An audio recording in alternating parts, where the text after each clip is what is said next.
Welcome to Sasi media. இந்த வீடியோவில் என்ன பேச போகிறோம் அப்படின்னு பார்த்தீங்கன்னா, பிக் பாஸ் சீசன் 10 இதில் யார் கலந்துக்க போகிறா அப்படிங்கிற மாதிரியான ஒரு சில செய்திகள் வந்துகிட்டு இருக்கு. அதுக்கப்புறம் இந்த காமன் மேன் ஷோ இதில் என்னென்ன பண்ண போகிறாங்க அப்படிங்கிற செய்திகளும் வந்திருக்கு. இது ரெண்டையும் தான் இதில் பேச போகிறோம். பிக் பாஸ் சார்ந்த அப்டேட்டுகள் தெரிஞ்சு நம்ம சேனலில் சப்ஸ்கிரைப் பண்ணிட்டு வீடியோவை லைக் பண்ணிடுங்க. ஃபஸ்ட்டு எடுத்தோன்னே இந்த காமன் மேன் ஷோ அதான் ஆல்ரெடி ப்ரோமோ விட்டுறாச்சு.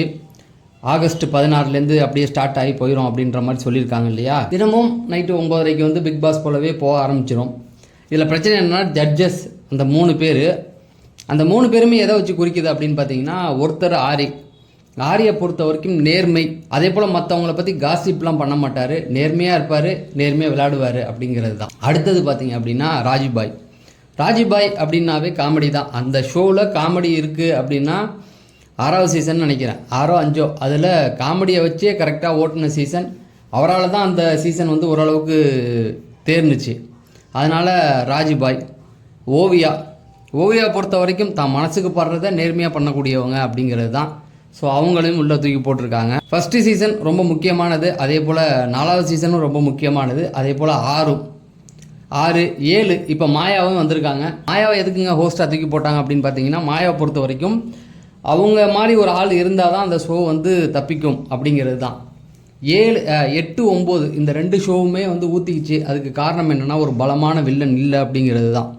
அதுக்கு முன்னாடி 7 நீங்கள் பார்த்தீங்கன்னாவே நல்லா தெரியும். மாயா பூர்ணிமான ஒரு கேங் இருந்ததுனால தான் அர்ச்சனா அப்படிங்கிறவங்க ஒருத்தவங்க வெளியில் வந்தாங்க.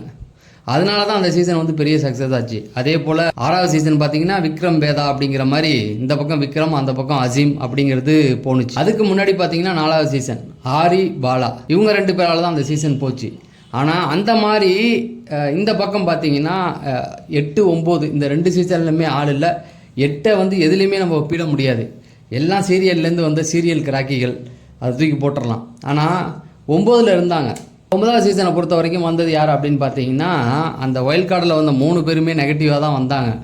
அவங்கள விட்டுருந்தாவே அது அந்த சீசன் வந்து பற்றிக்கிட்டு போயிருக்கும். அந்த 2 வாரம் செமையாக போணுச்சு அவங்க வந்ததுக்கப்புறம். விஜய் சேதுபதி உள்ளே போந்து ஆட்டையை கலைச்சி விட்ருவார். நீங்கள் எப்பவுமே சரி, ஒரு கேங் ஏந்திரிச்சு கொஞ்சம் ஆட ஆரம்பித்தா இவர் அடித்து விட்ருவார். நீ என்ன என்னோட பெரிய ஆளா அப்படிங்கிற மாதிரி கேள்வியெல்லாம் கேட்டு உட்கார வச்சிடறாரு. ஸோ கமல் சாருக்கு தெரிஞ்ச ஒரு சில விஷயங்கள் அவருக்கு தெரியல. அதை தான் நிறைய பேர் சொல்கிறதும். அவருக்கு வந்து சரியாக வரலைங்க, இன்னும் கொஞ்சம் அவர் கற்றுக்கணும் அப்படிங்கிற மாதிரி சொல்கிறாங்க. எதுக்குன்னா, அந்த கேங்கை விட்டுருந்தாருன்னா, அந்த ஒயில்ட் கார்டில் வந்தாங்களா 3 பேர், பிரிட்ஜின்னு அவங்க ஒய்ஃபு, அவங்கள விட்டுருந்தாவே அவங்க நெகட்டிவாக அப்படியே போயிருப்பாங்க. கேம் இன்னும் சுவாரஸ்யமாக தூக்கிட்டு போயிருப்பாங்க. அப்படியே அந்த பார்வதி அந்த கேங்கோடு அப்படியே விட்டுருந்தா அது போயிருக்கும். அந்த மாதிரி அவர் என்ன பண்ணிட்டாருன்னா, ஒரு வாரம் போட்டு அடிக்கிற அடியில் அடித்து துவச்சி எடுத்ததுலேருந்து அவங்க அப்படியே திருந்தி அவங்க நல்லவங்களாக மாற ஆரம்பிச்சிட்டாங்க. அதில் என்னென்னு பார்த்தீங்கன்னா, அதில் ஒருத்தவங்க டைட்டிலே வின் பண்ணிட்டு போயிட்டாங்க. நெகட்டிவாக வந்த வாரத்தில் நெகட்டிவாக இருந்தவங்க ஒரு 3-4 வாரம் நெகட்டிவாகவே தான் இருந்தாங்க. அவங்க கடைசியில் கப்பை வாங்கிட்டு போயிட்டாங்க. அந்த அளவுக்கு கொண்டு போய் விட்டார். சரி, அதுக்கு தான் மாயாவை கொண்டாந்துருக்காங்க. ஸோ இவங்கள வச்சு எல்லா விதமான விஷயமும் நடக்கும். அவங்களால என்னென்ன சோதனை பண்ண முடியுமோ அத்தனையும் பண்ணுவாங்க. அதில் எந்த ஒரு மாற்று கருத்தும் கிடையாது.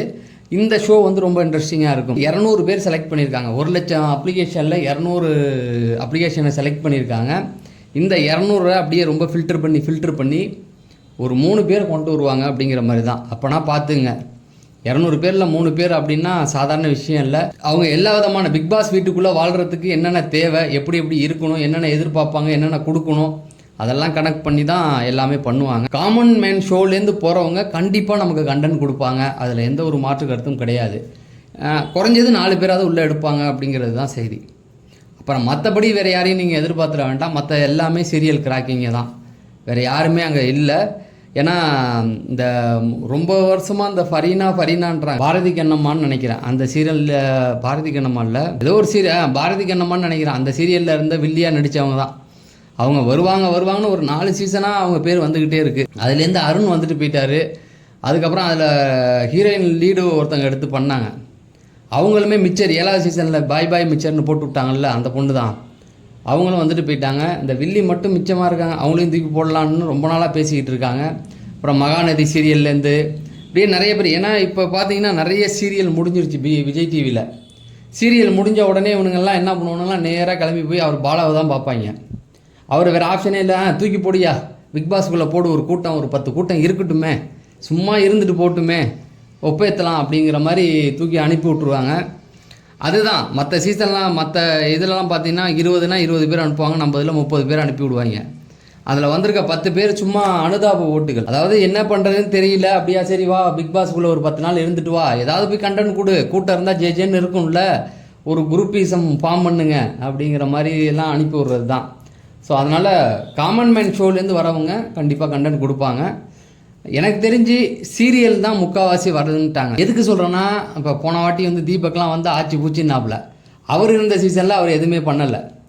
அந்த மாதிரி தான் நடக்க போகுது. ஏன்னா அவங்க வந்து தெரியும், ரொம்ப ஓவராக போயிட்டால் பேர் கெட்டு போயிடும் அப்படிங்கிறது நல்லாவே தெரியும். அடுத்து வாய்ப்புகள் கிடைக்காது அப்படிங்கிறதும் தெரியும். அப்போனா மாயா மாதிரி ஒருத்தவங்க துணிஞ்சு இறங்கி அடிக்கணும். அது இல்லைன்னா பார்வதி போன வாட்டி வந்தாங்களா, அவங்கள மாதிரி ஒருத்தவங்க துணிஞ்சு இறங்கி விளையாடணும். இப்படி யாராவது விளையாண்டா மட்டும்தான் அந்த கேம் வந்து ரொம்ப ஸ்ட்ராங்காக எடுத்துகிட்டு போகலாம். இல்லை பேர் கெட்டு போய்டும்னு உட்காந்துருந்தோம்னா உட்காந்த மாதிரி தான். அதில் எந்த மாற்று கருத்துமே கிடையாது. சீரியல்லேருந்து வரவங்க அந்த ஃபரீனா அப்படின்னு சொல்கிறவங்க கொஞ்சம் போல்டாக பேசுவாங்க. எதுக்காக அவங்க பேர் எடுத்தேன் அப்படின்னா அதுக்கு தான் சொல்ல வந்தேன். அவங்க கொஞ்சம் போல்டாக பேசுவாங்க. நிறைய இன்டர்வியூலாம் பார்த்துருக்கேன். ஹீரோயின் இது பண்ணால் கூட வில்லி ரோல் தான் பண்ணிக்கிட்டு இருக்காங்க. அதனால் கொஞ்சம் பொறுத்திருந்து பார்ப்போம். அவங்க வழியாக கண்டென்ட் வரும் அப்படிங்கிற ஒரு நம்பிக்கை இருக்குது. நம்ம ஒரு 10 நாள் தான் இருக்குது. நம்ம பிக் பாஸ் அதுக்குள்ளே சீக்கிரம் ஸ்டார்ட் ஆக போதா அப்படிங்கிறது எனக்கே ஆச்சரியமாக இருக்குது. ஏன்னா இந்த காமன் மேன் ஷோ முடிஞ்ச அடுத்த வாரமே வந்து பிக் பாஸ் ஸ்டார்ட் பண்ணிடுவாங்க. இவ்வளோ சீக்கிரமாக பிக் பாஸ் நம்மளே வந்து பண்ண போகிறோம். ஆனால் நீங்கள் பார்த்தீங்கன்னா ஒரு மாதம் தான் டிஃப்ரெண்ட்டு. அக்டோபர் 2nd வீக்கில் தான் ஆரம்பிப்பாங்க. இது செப்டம்பரில் ஆரம்பிக்கிறாங்க. அந்த ஒரு மாதம் கேப் கூட நமக்கு வந்து குயிக்காக போயிடுச்சு பாருங்களேன். மற்ற சீசன்லாம் நான் யோசிச்சுக்கிட்டு இருப்பேன், எப்படா வரும் செப்டம்பர், எப்படா வரும் அக்டோபர், எப்படா வரும்னு யோசிச்சுக்கிட்டு இருப்பேன். ஆனால் இந்த வாட்டி குயிக்காகவே வந்த மாதிரி ஒரு ஃபீல் எனக்கு இருக்குது. உங்களுக்கு எப்படின்னு தெரியல. மட்டும் இல்லாமல் இன்னும் நிறைய விஷயங்கள் உள்ளுக்குள்ளே கொண்டு வர போகிறதா சொல்லிகிட்டு இருக்காங்க. ஸோ அதெல்லாம் ஒவ்வொரு நாள் ஒரு விஷயமா எடுத்து பேசுவோம். அது தெரிஞ்சுக்க நம்ம சேனலை சப்ஸ்கிரைப் பண்ணி வைங்க. நம்முடைய ஃபேஸ்புக் பேஜும் இதே பேரில் தான், சசி மீடியான்ற பேரில் தான் இருக்குது. நீங்கள் ஃபேஸ்புக்கில் இருந்தால் நம்முடைய பேஜை வந்து ஃபாலோ பண்ணிங்க அப்படிங்கிறத சொல்லி, டிஸ்கிரிப்ஷனில் லிங்க் இருக்குது அப்படிங்கிறத சொல்லி நான் விடைபெறேன். நன்றி, வணக்கம்.